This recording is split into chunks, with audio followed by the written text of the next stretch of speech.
Rebel Canners, teaching all kinds of food preservation, especially the old ways.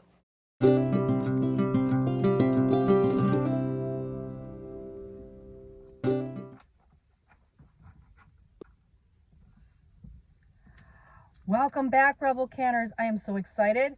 They have seeds in my local Dollar Tree. 25 cents each.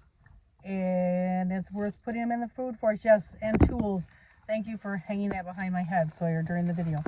I got Swiss chard. I got 2 kinds of peppers, habanero and cayenne peppers. I got sage and oregano. I have some sage in the food forest already, but it's a wonderful perennial. So I'm going to do some winter sowing of these sage seeds and see if I can get them to come up. I got a lettuce. And because I always plant something for my bees, this year is the year of the zinnia. Giant and regular zinnias. And I'm going to go ahead and plant those for my bees. So, see the tools for a second, Sawyer, and I will show them the tools.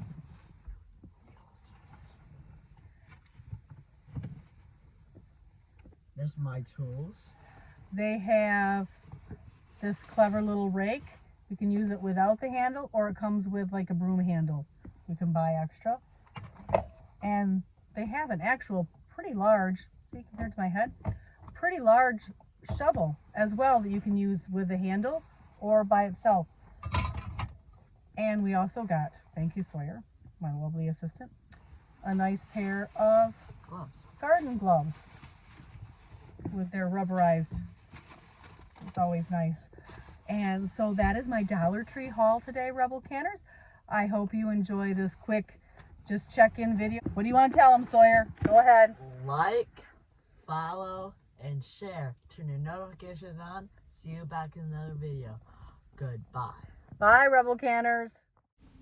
Like, subscribe, and ring that notification bell because YouTube is funny and you don't want to miss another episode.